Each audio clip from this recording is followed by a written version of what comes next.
بسم اللہ الرحمن الرحیم وبہ نستعین انہ خیر ناصر و معین وصلی اللہ علی محمد و اہل بیتہ الطیبین الطاہرین۔ المقصد الثالث فی اثبات الصانع تعالی وصفاتہ وآثارہ وفیہ فصول۔ الاول فی وجودہ تعالی قال الموجود ان کان واجبا وإلا استلزمہ لاستحالۃ الدور والتسلسل۔ اقول یرید اثبات واجب الوجود تعالی و بیان صفاتہ وما یجوز علیہ وما لا یجوز و بیان افعالہ و آثارہ۔ وابتدأ باثبات وجودہ لأنه الأصل في ذلك كله، والدليل على وجوده أن نقول هنا موجود بالضرورة، فذلك المؤثر إن كان واجبا فالمطلوب، وإن كان ممكنا افتقر الى مؤثر موجود، فإن كان واجبا فهو المطلوب، وإن كان ممكنا تسلسل أو دار، وقد تقدم بطلانهما، وهذا برهان قاطع أشير إليه في الكتاب العزيز بقولہ اولم یکف بربک انہ علی کل شیء شہید وہو استدلال لمی۔ الحمدللہ، خداوند منان کے لطف و کرم سے کتاب کشف المراد یا تجرید الاعتقاد کا آغاز کرتے ہیں۔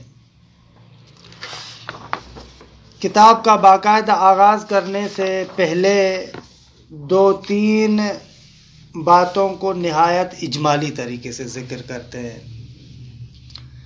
سب سے پہلے یہ جو کتاب ہے کشف المراد آپ کے ہاتھ میں، یہ دو بزرگوں کا قلم ہے۔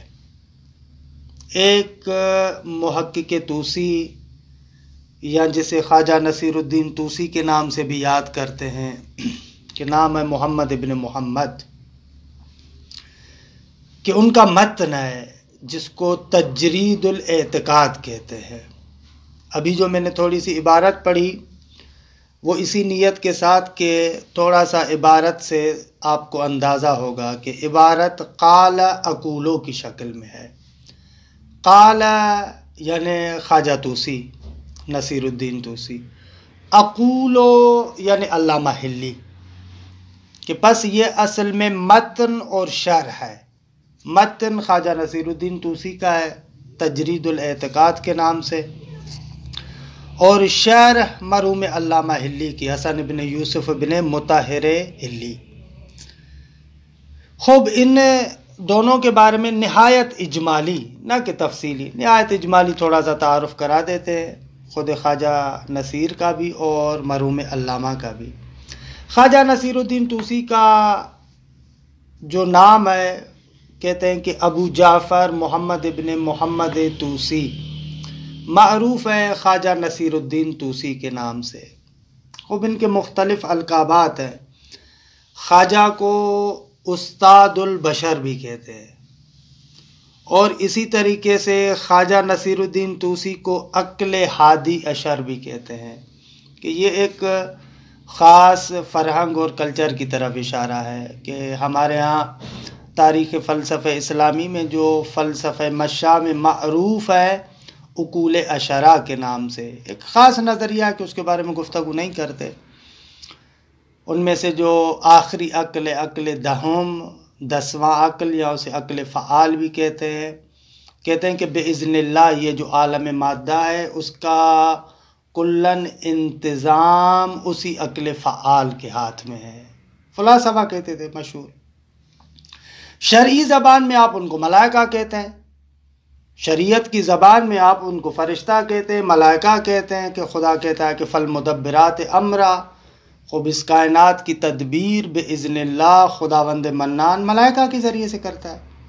اسی شے کو وہ لوگ فلسفے کے اندر عقل کے نام سے یاد کرتے ہیں، عقل یعنی وہی فرشتہ، درست ہے کہ یہ بات ہماری اس وقت نہیں ہے، لیکن یہ کیونکہ خواجہ کو کہتے ہیں عقل ہادی اشر، یعنی وہ اتنی بڑی شخصیت تھی گویا کہ فرشتہ تھا، ایسے اس اعتبار سے ان کو عقل ہادی اشر بھی کہتے تھے۔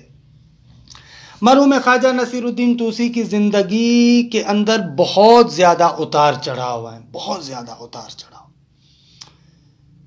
اپنے زمانے کا ایک ایسا عالم ہے کہ اس زمانے میں جتنے بھی علوم ہیں ان تمام علوم پر ید طولہ رکھتے ہیں، ید طولہ باقاعدہ، جسے کہیں کہ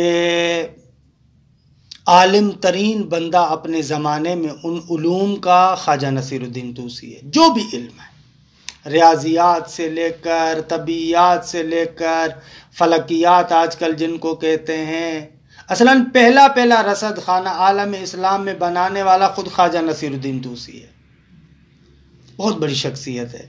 یہ تقریباً 7ویں صدی ہجری میں یہ شخصیت ہے کہ خواجہ کی زندگی عجیب ہے، 20 سالوں تک اسماعیلیوں کی قید میں رہے ہیں، 20 سال۔ قلعہ الموت کے نام سے یہاں پر ہے، ایران میں ہے، اسماعیلیوں کی وہاں پر حکومت تھی، اس میں 20 سالوں تک اس جیل میں رہے ہیں ان کے پاس، کہ خواجہ کے وہ سخت ترین دن تھے کہ اس جیل کے اندر بھی بہت ساری کتابیں لکھی ہیں، شرح اشارات جو خواجہ نصیر الدین طوسی کی ہے ظاہراً اسی جگہ پر لکھی ہے، اور بہت ساری تصنیفات۔ سیاسی حوالے سے بھی خواجہ نصیر الدین طوسی کا زمانہ وہ ہے جس زمانے میں عالم اسلام پر مغلوں کا حملہ ہوتا ہے، ہلاکو خان نے جو حملہ کیا تھا بغداد کو ویران کیا تھا، کہ بہرحال سیاسی حوالے سے بھی ان پر بڑی تہمتیں بھی دشمنوں نے لگائی، مثلاً بعض وہابی حضرات تہمت لگاتے ہیں کہ ہلاکو خان کو خواجہ نصیر الدین طوسی لے کر آئے اور اسلامی حکومت کو ختم کروایا، کہ یہ تہمت ہے، کسی بھی صحیح مدرک کے اندر یہ چیز موجود نہیں ہے، بلکہ اس کے برخلاف یہ ملتا ہے کہ خواجہ نصیر الدین طوسی نے اپنی اس فہم و فراست کی وجہ سے بہت سارے سنی علماء کو قتل ہونے سے بچایا تھا۔ من جملہ ان افراد میں سے ایک یہ ابن ابی العدید معتزلی ہے، شارح نہج البلاغہ، سنی عالم دین ہے لیکن اس کو بچانے والا خواجہ ہے، اور بہت سارے لوگوں کو بچایا تھا۔ یہ بہرحال بعد میں جو تشیع کے خلاف تہمتوں کا سلسلہ شروع ہوا تو اس اعتبار سے خواجہ پر یہ تہمتیں لگائی گئیں۔ خواجہ کی ہر فن کے اندر کتاب ہے، فلسفہ ہو، عرفان ہو اور مختلف فنون ہو، ان تمام فنون کے اندر خواجہ کی کتابیں ہیں، لیکن ان تمام چیزوں کی طرف میں نہیں جاتا، اور خصوصیت سے کہ فلسفے کے درسوں میں بندہ حقیر نے عرض بھی کیا ہے کہ عالم اسلام کے اندر اور تشیع کے اندر فلسفے کو باقی رکھنے میں خود خواجہ نصیر الدین طوسی کا بہت بڑا کردار ہے۔ کہتے ہیں کہ 2 بندے اگر نہ ہوتے تو 2 بندے فلسفے کو کھا جاتے، اگر خواجہ نصیر الدین طوسی نہ ہوتے تو امام فخر رازی فلسفے کو کھا جاتا، جتنے اس نے اشکالات کیے تھے، اور اگر ابن رشد فلسفی نہ ہوتے تو امام غزالی فلسفے کو کھا جاتے۔ خواجہ نصیر الدین طوسی نے مفصل کتابیں لکھی ہیں فلسفے کے دفاع میں، کہ شرح اشارات جو پہلے امام فخر رازی نے لکھی کہ جس میں اس نے نقد کیا ابو علی سینا کو مطلقاً، پھر خواجہ نصیر الدین طوسی نے شرح لکھی اشارات کی جس میں ابو علی سینا کا دفاع کیا اور امام فخر رازی کے اعتراضات کے جوابات دیے۔ یا اس کے علاوہ فخر رازی کی ایک کتاب ہے المحصل، المحصل کے نام سے، اس کو بھی خواجہ نصیر الدین طوسی نے نقد کیا کہ وہ کتاب معروف ہے تلخیص المحصل کے نام سے یا نقد المحصل کے نام سے، یہ بھی اس کا جواب تھا۔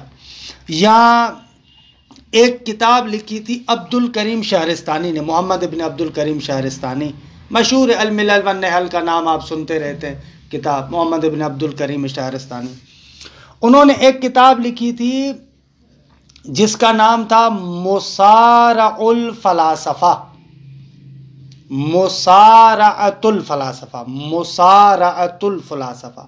مصارعہ اس جگہ کو کہتے ہیں، یا مصارع وہ اس میں مفعول، اور کیونکہ ظرف زمان و مکان اس میں ثلاثی مزید میں اسی وزن پر آتا ہے، مصارع الفلاسفہ یعنی فلاسفہ کے گرنے کی جگہ۔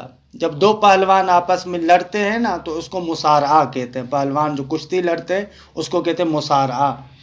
تو اس نے کتاب لکھی مصارع الفلاسفہ، کشتی میں فلاسفہ کے گرنے کا مقام، یعنی گویا کہ علمی طریقے سے ہم لوگوں نے ان کے ساتھ کشتی کی ہے، اور جس جگہ پر وہ گرے ہیں وہ یہ جگہ ہے۔ عبد الکریم محمد ابن عبد الکریم شہرستانی نے لکھی مصارع الفلاسفہ، نام پر غور کیجیے گا۔ خواجہ نے کتاب لکھی مصارع المصارع، مصارع المصارع، مصارع یعنی کشتی لڑنے والا، یعنی محمد ابن عبد الکریم شہرستانی۔ خوب اس کی اس کتاب کو نقد کیا خواجہ نے، اس نے لکھا مصارع الفلاسفہ، کشتی میں فلاسفہ کے گرنے کی جگہ۔ تو خواجہ نے لکھی مصارع المصارع، جو کشتی لڑنے والا ہے اس کے خود گرنے والی جگہ جہاں پر وہ گرتا ہے۔ کہ بہرحال اس زمانے میں ناموں کو بھی بڑے اہتمام کے ساتھ لکھتے تھے۔ تو یہ خواجہ نصیر الدین طوسی کا فلسفے کے دفاع میں۔ اس کے بعد خواجہ نے ایک متن لکھا کلام کے بارے میں، کہ میں کلام کی تفصیلات یہاں پر عرض نہیں کرتا، اگر آپ کو کبھی وقت ملے یا راستے میں آتے جاتے رہتے ہیں، وہ جو 17 جلسے ہیں کلام اسلامی کے تعارف کے بارے میں، اس میں تقریباً کلام اسلامی کی تعریف ہے، موضوع ہے، فائدہ ہے، تاریخ ہے، کلامی مکاتب ہیں، اس میں تقریباً ذکر کیے ہیں وہ جو 17 جلسے ہیں مطاری والے کتاب کے۔ تو ان تفصیلات کو میں عرض نہیں کرتا، کبھی آپ کو وقت ملے آتے جاتے کان پر لگاتے ہوئے مثلا سن لیجئے گا ان کو۔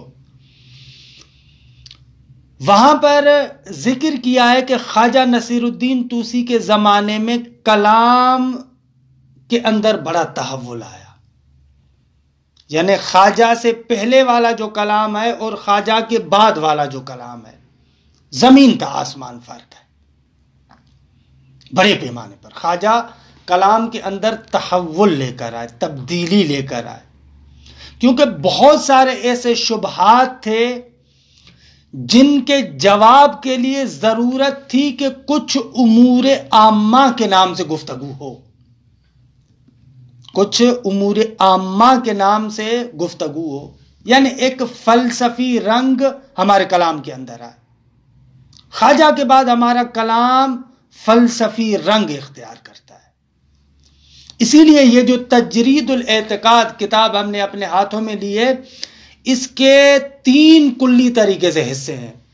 پہلا ایسا منطق ہے، اصلا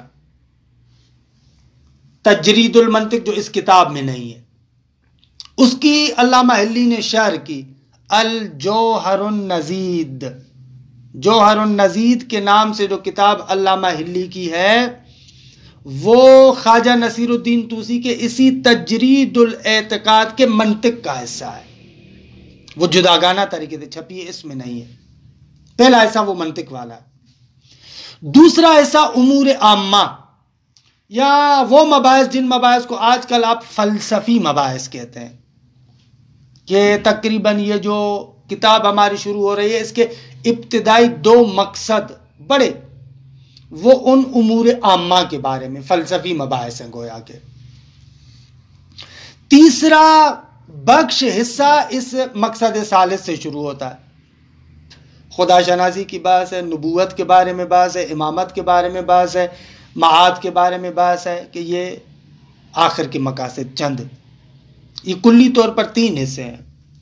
لیکن کیونکہ آج کل کے زمانے میں فلسفی مباحث ہمارے یہاں عام طور پر بدایہ اور نہایہ کے ذریعے سے پڑھتے ہیں، اور مباحث میں نسبتاً ارتقاء بھی آیا ہے، تکامل آیا ہے، تو آج کل کے زمانے میں معمولاً تجرید الاعتقاد میں امور عامہ والا حصہ نہیں پڑھتے، کیونکہ وہ فلسفی دوسری کتابوں میں پڑھتے ہیں، اور دوسری کتابوں میں شاید اس سے زیادہ متقنتر ہو، کیونکہ فلسفے میں ملا صدرہ کے بعد جو ارتقاء آیا، تکامل آیا، تو اس کا رنگ و بو کچھ تبدیل ہوا، ارتقاء آیا، تو معمولاً اس کے امور عامہ کے حصے کو نہیں پڑھتے، یعنی اول اور دوم کو نہیں پڑھتے، اس مقصد ثالث سے شروع کرتے ہیں۔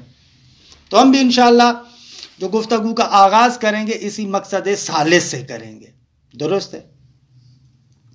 خواجہ نصیر الدین طوسی نے متن تو لکھا، لیکن متن بہت زیادہ مختصر متن ہے، ابھی انشاءاللہ پڑھیں گے نا، بہت ہی مختصر ہے۔ تو خواجہ کے جو شاگرد تھے علامہ حلی، کہ ان کے بارے میں 2-3 کلمات کہہ دوں کہ علامہ حلی کی شخصیت تو ڈھکی چھپی نہیں ہے۔ حسن ابن یوسف ابن مطہر معروف علامہ حلی کے بہت بڑے فقیہ بھی تھے، متکلم بھی تھے، فلسفی بھی تھے، اور تقریباً ہر فن کے اندر ان کی کتابیں ہیں، یعنی جو بھی فن علمی آپ کے ذہن میں آ سکتا ہے عالم اسلام کے اندر، اس فن کے اندر اس کی کتابیں، نہ فقط کتابیں، ہر سطح کی کتابیں۔ فقہ کو اٹھا کر دیکھیں، اس میں آپ کو تبصرۃ المتعلمین بھی ملے گی، پھر اوپر سے مختلف بھی ملے گی، تذکرۃ الفقہاء بھی ملے گی، واہ واہ واہ، قواعد بھی ملے گی، پتہ نہیں اور کتنی کتابیں، اصول فقہ میں اس طریقے سے، رجال کے اندر اسی طریقے سے، علم الحدیث کے اندر اس طریقے سے، کلام کے اندر اس طریقے سے، فلسفے کے اندر اس طریقے سے۔ تو علامہ حلی کی بہت بڑی شخصیت ہے، اور مزے کی بات یہ ہے کہ خواجہ نصیر الدین طوسی بغداد میں رہتے تھے۔ اس زمانے میں شیعوں کا جو حوزہ تھا، مرکز تھا، ہلہ جو نجف سے ہے، اور محقق صاحب شرائع الاسلام ہمارے معروف کتاب ہے، بہت بڑی کتاب ہے، محقق کی لکھی ہوئی، وہ محقق صاحب شرائع علامہ حلی کے ماموں ہیں، اور علامہ حلی کے زمانے میں، خواجہ کے زمانے میں، وہ جیسے سمجھیں کہ اس زمانے کے مرجع تھے، بہت بڑے فقیہ تھے۔ تو کسی مسافرت کے عنوان سے خواجہ نصیر الدین طوسی ہلے میں آتے، وہاں پر علامہ حلی کی خواجہ نصیر سے ملاقات ہوتی ہے۔ خواجہ نصیر الدین طوسی بہت زیادہ متاثر ہوتے ہیں، علامہ حلی بہت زیادہ متاثر ہوتے ہیں خواجہ نصیر الدین طوسی سے، پھر ان کی شاگردی اختیار کرتے ہیں، پھر ان کے ساتھ بغداد آ جاتے ہیں، اور کافی عرصے تک خواجہ نصیر الدین طوسی کے شاگرد رہتے ہیں۔ تو جیسا کہ اسی کتاب کے مقدمے میں علامہ حلی نے خود لکھا ہے، یہ جو کشف المراد ہے، اسی کے مقدمے میں خود لکھا ہے کہ خواجہ نصیر الدین طوسی کی عقائد کے اندر بہترین کتاب یہ تجرید الاعتقاد ہے، بہترین کتاب ہے، لیکن اس کتاب کے اندر فقط عیب یہ ہے کہ یہ بہت زیادہ مختصر ہے، اتنی مختصر ہے کہ بڑے بڑے پڑھے لکھے لوگ بھی اس کو نہیں سمجھ پاتے۔ بقایا اس کے اندر کوئی عیب نہیں ہے، بہترین کتاب ہے، لہٰذا علامہ حلی نے کہا کہ ہم اس کتاب کی شرح کرتے ہیں، کہ وہ شرح ہمارے سامنے یہ کشف المراد کے نام سے آئی۔ اور نہ فقط یہ کہ اس کتاب نے جسے کہیں کہ تشیع کے اندر، شیعوں کے اندر بہت زیادہ مقبولیت پائی، بلکہ اہل سنت کے ہاں بھی بہت زیادہ اس نے مقبولیت پائی۔ یعنی چند کتابیں ایسی ہیں تاریخ اسلام کے اندر جن پر بے تحاشا شروح اور حواشی لکھے گئے، ان میں سے ایک کتاب یہ تجرید الاعتقاد ہے۔ تجرید الاعتقاد پر جس طریقے سے شیعوں نے شروحات لکھی ہیں، اسی طریقے سے سنیوں نے بھی لکھی. سنیوں میں سے پہلی شخصیت کہ جس نے اس پر شرح لکھی ہے، کیا اس شرح کی طرف جانے سے پہلے جو شرح قدیم کے نام سے معروف ہے، ایک جملہ کہہ دوں کہ پہلی شرح تجرید الاعتقاد پر یہ کشف المراد ہے. اور کہتے ہیں کہ علامہ حلی اگر کشف المراد نامی شرح تجرید الاعتقاد پر نہ لکھتے تو کوئی بھی بندہ تجرید الاعتقاد کو نہ سمجھ پاتا. یہ شاگرد تھے ان کے، کیونکہ ان کے مرام سے بہت زیادہ واقفیت رکھتے تھے، تو کشف المراد کی بہت زیادہ حیثیت ہے. اس کے بعد اس پر شروحات کا سلسلہ شروع ہوا. ایک معروف ہے، یہ چند چیزیں اس لیے بتا رہا ہوں کہ اس کتاب کے بارے میں آشنائی ہونی چاہیے. معروف ہے شرح قدیم کے نام سے، ایک شرح معروف ہے تجرید کی شرح قدیم، کہ اس کا اصل نام ہے تسدید القواعد فی شرح تجرید العقائد. تسدید القواعد فی شرح تجرید العقائد، کہ اس کو شرح قدیم بھی کہتے ہیں. یہ شرح لکھنے والا ایک متکلم اشعری ہے، سنی متکلم ہے، اشاعرہ میں سے اشعری متکلم ہے، شمس الدین محمود اصفہانی. شرح قدیم کے نام سے معروف ہے یہ شرح، محمود اصفہانی، شمس الدین محمود اصفہانی، ان کی یہ شرح ہے تسدید القواعد کے نام سے، شرح قدیم بھی کہتے ہیں. پھر اس شرح قدیم پر بہت زیادہ حواشی لکھے گئے، اس شرح قدیم پر بہت زیادہ حواشی لکھے گئے. مثلا اس پر حواشی لکھنے والوں میں نام، مثلا شخصیات کے نام بتاؤں. میر سید شریف جرجانی، یہ صرف میر ہم جو پڑھتے ہیں نا، یہ میر سید شریف جرجانی کے لکھے ہوئے. میر سید شریف جرجانی اہل سنت میں اشاعرہ مکتب فکر میں ایک بہت بڑے عالم ہیں. یعنی اشاعرہ کی جو معروف ترین کتاب ہے شرح المواقف، وہ شرح المواقف لکھنے والے یہ میر سید شریف جرجانی ہے. اس میر سید شریف جرجانی نے حاشیہ لگایا اس شرح قدیم پر. نصیر الدین کاشی کے نام سے اس نے حاشیہ لگایا. احمد ابن نواس نے حاشیہ لگایا. احمد ابن موسیٰ، محمد ابن ابراہیم، واہ واہ واہ واہ، پتہ نہیں کتنی شخصیات ہیں، بہت زیادہ اس پر حواشی لگے. وہ شرح قدیم کہلاتی ہے. ایک اور شرح جو اس تجرید پر لکھی گئی، ان دو شرحوں کا بس تعارف کروا رہا ہوں، وہ ہے شرح جدید کے نام سے. وہ شرح جدید لکھنے والے بھی ایک اشعری متکلم ہے، سنی، مشہور ہے علاء الدین علی ابن محمد کوشجی. کوشجی کا آپ نے نام سنا ہوا ہے، کوشجی، شرح کوشجی، شرح جدید کہلاتی ہے. وہ تسدید القواعد شرح قدیم، اور یہ کوشجی کی شرح جدید کہلاتی ہے. اس پر بھی بہت بڑے بڑے لوگوں نے حواشی لگائے. مثلا محقق دوانی، اس کے 3 حاشیے ہیں اس پر. صدر الدین دشتقی، سید سند بھی کہتے ہیں، اس کے بھی 3 حواشی ہیں اس پر. اور دوسرے معروف شخصیت محقق خفری کے نام سے، ان کا بھی حاشیہ ہے اس پر. اور یہ حواشی کی بھی داستان عجیب ہے. پہلے کہتے ہیں محقق دوانی نے، جلال الدین دوانی نے حاشیہ لگایا. اس حاشیے پر حاشیہ لگایا صدر الدین دشتقی نے، نقد کیا. پھر دوانی نے صدر الدین دشتقی کے حاشیے پر نقد کیا، دوسرا حاشیہ لگایا. اس دوسرے حاشیے پر پھر صدر الدین دشتقی نے حاشیہ لگایا، 2 ہو گئے. پھر اس دوسرے پر محقق دوانی نے حاشیہ لگایا. تب تک بیچارہ صدر الدین دشتقی مر چکا تھا، انتقال ہو گیا اس کا. اس کے بعد اسی سلسلے کو آگے بڑھایا صدر الدین دشتقی کے بیٹے نے، میر غیاث الدین دشتقی، کہ بہت بڑی شخصیت تھی.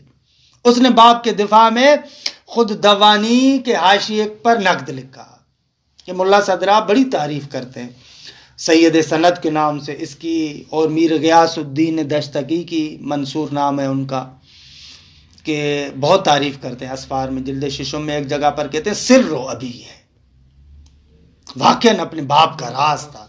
یعنی اور بہت ساری بڑی بڑی شخصیات. خوب، یہ ان شروحات کی داستان جو اس پر لکھی گئی ہے. ان اہل سنت کے بزرگان نے امور عامہ کے اندر تو کوئی خاص اشکال نہیں کیا. بحث امامت میں بعض جگہوں پر بحث امامت پر ظاہر سی بات ہے کہ اہل سنت کے ساتھ تعلق تھا، انہوں نے بحث امامت پر اشکالات کیے خواجہ پر. تو خصوصاً معروف ہیں کوشی جی کے حواشی، اس کے جو اعتراضات ہیں. پھر ہمارے بزرگان نے کوشی جی کی شرح پر بھی بہت سارے بزرگان نے حواشی لگا. ان میں سے معروف شخصیت ہے مقدس اردبیلی کی.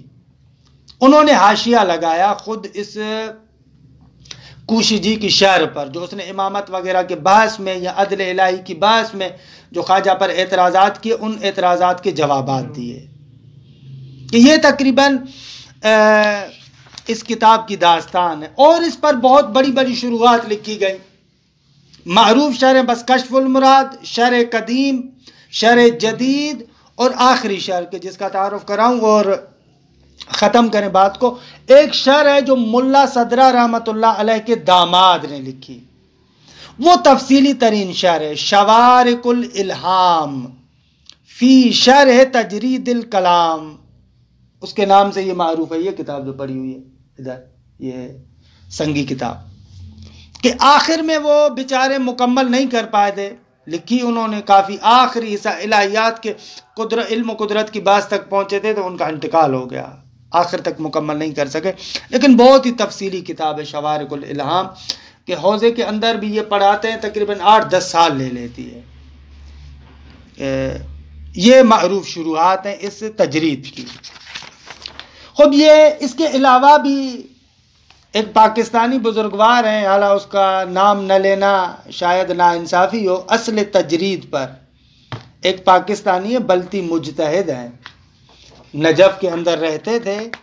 انہوں نے بھی تجرید پر شرح لکھی ہے. بشیر حسین نام ہے ان کا، ظاہراً شیخ حسنین کے نام سے معروف ہے. انہوں نے تجرید پر ایک شرح لکھی ہے عربی زبان میں ہی. آخوئی وغیرہ کے شاگردوں میں سے مجتہد ہے، یہیں پر ہے، ابھی کم میں ان کی بھی ہے. اور بھی بہت سارے بزرگان کے اس پر شروع اور حواشی وغیرہ ہیں. اچھا، یہ تقریباً ہو گئی اس کتاب کے بارے میں داستان کہ یہ کتاب کس طریقے سے ہے. ہم لوگ جو انشاءاللہ خداوند متعال کے فضل و کرم سے کتاب کا آغاز کریں گے، مقصد ثالث سے کریں گے. امور عامہ کی بات معمولاً نہیں پڑھتے، لہذا ہم بھی نہیں پڑھیں گے. لیکن جیسا کہ آپ نے خود کتاب کی عبارت کو بھی دیکھا، یہاں پر امور عامہ کیونکہ ہم لوگوں نے نہیں پڑھے تو اس لیے مجبور ہیں کہ دو چیزوں کو ہم اس عبارت کے شروع کرنے سے پہلے پڑھیں گے. ایک واجب، ممکن اور ممتنع، جن کو آپ مواد ثلاثہ کہتے ہیں، ان کے احکامات کے بارے میں گفتگو کریں گے مختصر طریقے سے ہی، کہ 2 جلسے ہمارے لگ جائیں گے تقریباً. اور ایک دور اور تسلسل، کہ اس کے ضمن میں اختصار کے ساتھ علت و معلول کے احکامات. یہ تقریباً ہمارے 2 سے 3 جلسے اس کتاب کو شروع کرنے سے پہلے لگیں گے، کیونکہ کتاب میں جیسے ہی وارد ہوں گے اس میں واجب آ رہا ہے، ممکن آ رہا ہے، دور آ رہا ہے، تسلسل آ رہا ہے. تو بہرحال مبادئ تصوریہ کے عنوان سے مجبور ہیں کہ ہم ان چند چیزوں کو آپ کی خدمت میں عرض کریں. اچھا، مجھے نہیں معلوم کہ وقت ابھی کتنا ہوا، کہ آیا اس میں سے نقطہ اول کا ہم آغاز کریں یا نہ کل کے درس پر رکھیں. چلیں ٹھیک ہے، 15-20 منٹ میں کچھ 1-2 نقطے بیان کرتے ہیں. خوب، نقطہ اول واجب، ممکن اور ممتنع کی تعریف. ان کو مواد قضایہ بھی کہتے ہیں. آپ منطق میں پڑھ بھی چکے ہیں لیکن تھوڑی سی وضاحت میں کرتا ہوں. واجب الوجود کسے کہتے ہیں، ممکن الوجود کسے کہتے ہیں، ممتنع الوجود کسے کہتے ہیں، پھر ہر ایک کی خصوصیات کیا ہیں، اس کو بیان کرتے ہیں. دیکھیں، جب بھی ایک شے کی طرف آپ وجود کی نسبت دیتے ہیں، کیا جب بھی ایک شے کی طرف آپ وجود کی نسبت دیتے ہیں تو 3 حالتوں سے خالی نہیں. درست ہے؟ یا اس کے لیے وجود ضروری ہے، یا اس کے لیے وجود ممتنع ہے یا اس کے لیے وجود اور عدم دونوں ضروری نہیں ہے. ہر ایک کی مثال دیتا ہوں. یا وجود ضروری ہے یا وجود ممتنع یعنی عدم ضروری ہے, یا نہ وجود ضروری ہے نہ عدم ضروری ہے. اگر ایک شے کے لیے وجود ضروری ہو یعنی اس سے جدا نہیں ہو سکتا, ضروری ہو یعنی اس سے جدا نہیں ہو سکتا, اس کو کہتے ہیں واجب الوجود. واجب الوجود یعنی وہ چیز کہ جس کے لیے وجود ضروری ہے. یا عدم ضروری ہے. خوب عدم ضروری ہے تو اس کو کہتے ہیں ممتنع الوجود. یا نہ وجود ضروری ہے نہ عدم ضروری ہے, اسے کہتے ہیں ممکن الوجود. یہ مواد ثلاثہ کی تعریف آسان. اگر ایک شے کے لیے وجود ضروری ہے اس کو کہیں گے واجب الوجود, اگر عدم ضروری ہے اسے کہیں گے ممتنع الوجود. اگر اس کے لیے نہ وجود ضروری ہو نہ عدم ضروری ہو اس کو کہیں گے ممکن الوجود. ممکن الوجود کے لیے تعبیر کرتے ہیں سلب الضرورتین, دونوں ضرورتوں کو سلب کر رہے ہیں, نہ وجود ضروری ہے نہ عدم ضروری ہے. یا ایک تعبیر استعمال کرتے ہیں ممکن الوجود یعنی جس کی وجود اور عدم کی طرف نسبت بالسویہ ہے, برابر ہے, یعنی نہ وجود ضروری ہے نہ عدم ضروری ہے, دونوں کی نسبت سے برابر ہے. بس یہ ہو گئے ان تینوں کی تعریف, واجب الوجود, ممتنع الوجود, ممکن الوجود. ان تینوں میں سے درست ہے. حالا پہلے مرحلے میں عقلی طور پر ہم کہتے ہیں کہ دو قسمیں, لیکن پھر بعد میں بیان کریں گے کہ دو کی دو قسمیں, ایک کی وہی ایک قسم ہے. یا واجب الوجود بالذات ہے یا واجب الوجود بالغیر ہے, ممتنع الوجود بالذات ہے یا ممتنع الوجود بالغیر ہے. البتہ ممکن الوجود فقط بالذات ہوتا ہے, وہ بالغیر نہیں ہوتا. درست ہے. بالذات اور بالغیر سے کیا مراد ہے؟ بالذات اور بالغیر سے یہ مراد ہے اگر وہ جو آپ کہہ رہے ہیں ضرورت, مثلا چاہے وجود کی ہو یا عدم کی ہو, اگر وہ ضرورت اس شے کی ذات کا تقاضا ہو اسے کہیں گے بالذات. اگر وہ ضرورت کسی غیر کی وجہ سے ہو اسے کہیں گے بالغیر. مثال دیتا ہوں, واضح کرتا ہوں بات کو.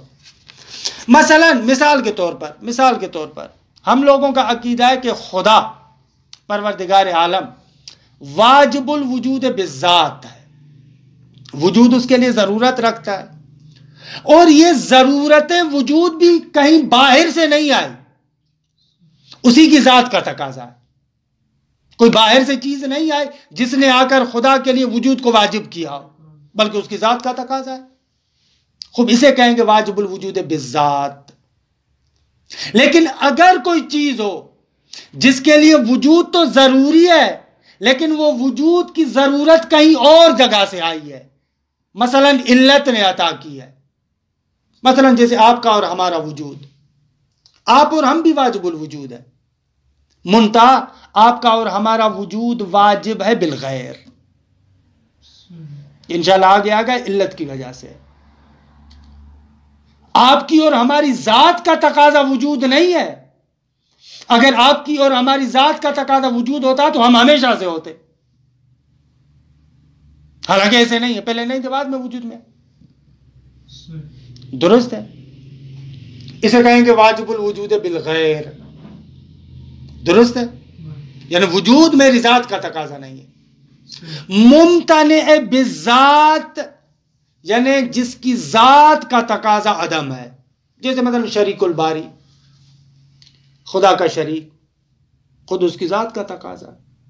اجتماع نقیضین ممتنع, ارتفاع نقیضین ممتنع, اجتماع ضدین ممتنع, ذاتاً ممتنع, نہ کہ کسی اور چیز نے ان کو ممتنع کیا ہے, ذاتاً ممتنع. یا مثلا اور بہت ساری مثال جو آپ کہہ سکتے ہیں کہ جن میں کہ اور بنیاد یہی ہے، اجتماع نقیضین اور ارتفاع نقیضین جو منطق میں آپ پڑھتے ہیں، درست ہے؟ تمام استعالوں کی بالآخر باز گشت اور پلٹنا اسی چیز کی طرف ہوتا ہے، اسے کہیں گے ممتنع بذات۔ ممتنع بالغیر یعنی وہ کہ جو ممتنع ہے لیکن غیر کی وجہ سے، مثلا عدم معلول، معلول کا نہ ہونا علت کے نہ ہونے کی وجہ سے، عدم علت ہے عدم معلول کے لیے۔ اگر معلول نہیں ہے خوب حالت عدم میں خوب دیکھ معدوم میں ممتنع ہے، لیکن کیوں؟ اس لیے کہ اس کی علت نہیں ہے۔ لیکن یہ امتناع بالغیر ہے، علت کے نہ ہونے کی وجہ سے معلول نہیں ہے، نہ کہ ذاتاً ممتنع ہے۔ ذاتاً ممتنع نہیں، اگر علت اس کو وجود ہے موجود ہو جائے گا۔ آپ کا پوتا ذاتاً ممتنع نہیں ہے، خوب فعلاً اس کی علت نہیں ہے، خوب اس کی علت آئے گی تو آپ کا پوتا بھی وجود میں آ جائے گا۔ اسے کہیں گے ممتنع بالغیر۔ خوب ممکن بالغیر نہیں ہوتا، انشاءاللہ یہ بعد میں ہم عرض کریں گے۔ ممکن فقط بالذات ہے، غیر کی وجہ سے کوئی بھی چیز ممکن نہیں ہوتی۔ ممکن فقط اور فقط ممکن بالذات ہوتا ہے، ممکن بالغیر نہیں ہوتا، درست ہے؟ یہ اصطلاحات کی حد تک خلاصہ کلام کیا ہوا؟ خلاصہ کلام یہ ہوا کہ آج ہم نے ان مواد ثلاثہ کی ابتدائی تعریف آپ کے خدمت میں عرض کی۔ انشاءاللہ کل کے درس میں ان کی بعض خاصیتوں کو ذکر کروں گا اور زیادہ کھل کر سامنے آ جائیں گی، خواص واجب الوجود اور خواص ممکن الوجود۔ ان خاصیتوں کو تھوڑا سا ذکر کریں گے تاکہ ہمارے لیے واجب الوجود اور ممکن الوجود بالکل روشن ہو جائے۔ جب یہ بالکل روشن ہو گیا تو انشاءاللہ پھر کتاب کو ہم آغاز کر دیں گے، مقصد ثالث کو، کہ بالکل آسان ہو جائے گا۔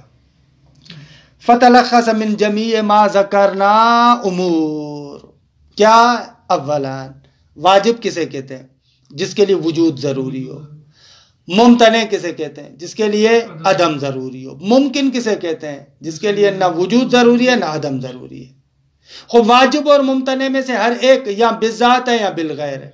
بالذات ہے یعنی وہ ضرورت اس کی ذات کا تقاضا ہو، بالغیر ہے یعنی وہ ضرورت غیر کی وجہ سے۔ ممکن فقط بالذات ہوتا ہے۔ یہ ایک چھوٹا سا مقدمہ کہ انشاءاللہ بقایا کل ذکر کریں گے۔ وصلی اللہ علی محمد و اہل بیتہ الطیبین الطاہرین۔ خب سوال وغیرہ ہو تو آپ درمیان میں بھی بول سکتے ہیں، ہاں سوال وغیرہ ہو جس وقت ہو اس وقت آپ بولیں۔